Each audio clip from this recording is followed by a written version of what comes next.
ഇവിടെ അടുത്തല്ലേ ഒരു പെൺകുട്ടി ആസിഡ് കഴിച്ച് മരിച്ചത്? അതെ. ഇവിടെ അടുത്താ. എന്തൊരു കഷ്ടാ, ആലോചിക്കാൻ പോലും വയ്യ. നിങ്ങൾ അങ്ങോട്ടാണോ? ഏയ് അല്ല, വാർത്തയിൽ കണ്ടതാ.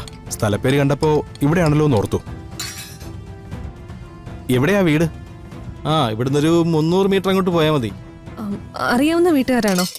അറിയാം, അവരൊന്നും ഇങ്ങോട്ടേക്ക് വരാറില്ലെന്നേ. പിന്നെ അവിടുത്തെ ജോലിക്കാരി ഇടയ്ക്കൊക്കെ സാധനങ്ങൾ വാങ്ങിക്കാൻ വരും. ലീല എന്ന അവരുടെ പേര്.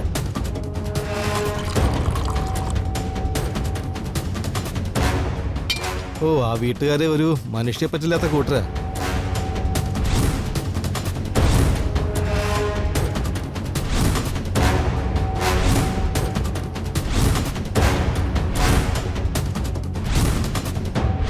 എന്നാ ശരി.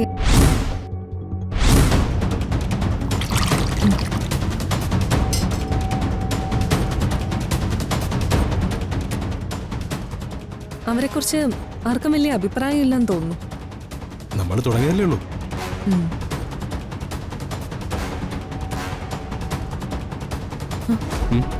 കിരൺ, എനിക്ക് ഈ സ്ത്രീയെ അറിയാം.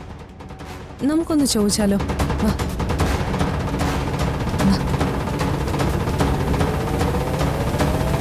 മോളെ,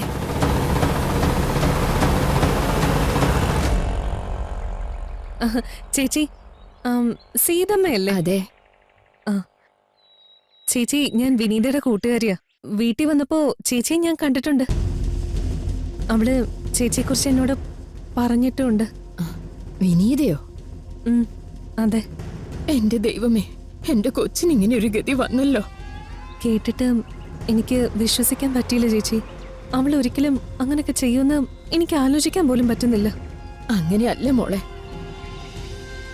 ആ വീട്ടിലൊന്ന് സംസാരിക്കാൻ പോലും ആ കൊച്ചിന് സ്വാതന്ത്ര്യം ഇല്ലായിരുന്നു. ചേച്ചിയോട് വിനീത എല്ലാം പറഞ്ഞിട്ടുണ്ടോ? കൊറേയൊക്കെ എനിക്കറിയാം. അയൽവക്കത്ത് എന്നോട് മാത്രമേ വിനീത കൊച്ച് സംസാരിക്കത്തുള്ളായിരുന്നു. അതും അമ്പലത്തിലോ മറ്റോ വെച്ച് കാണുമ്പോ. എന്തൊക്കെയാ പറഞ്ഞിട്ടുള്ളത്? പറഞ്ഞിട്ടുള്ളത് മാത്രമല്ല, ഞാൻ കണ്ടിട്ടുള്ളതുമുണ്ട്. എന്താ ചേച്ചി?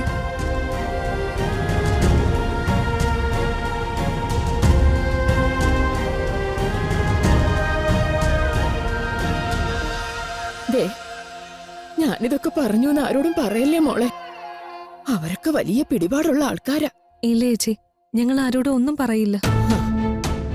ഇത് മോളുടെ ഭർത്താവാണോ? അതെ. ഈ കൊച്ചിനെയൊന്നും അങ്ങനെ വിഷമിപ്പിക്കരുത് കേട്ടോ മോനെ. ഏയ് ഇല്ല. അല്ല, ഞാനാ സീതമ്മയെന്ന് മോക്കെങ്ങനെ മനസ്സിലായി? ഞാൻ നേരത്തെ പറഞ്ഞില്ലേ, ഞാൻ വീട്ടിൽ വന്നിട്ടുണ്ടായിരുന്നു എന്ന്. ഞാൻ നോക്കിയപ്പോ ചേച്ചി ഇതിലേ വരുന്നത് കണ്ടു. അതാ ഞാൻ വന്ന് സംസാരിക്കാന്ന് വിചാരിച്ചത്. എന്നാ പിന്നെ ശരി മോളെ, ഞാൻ പോട്ടെ.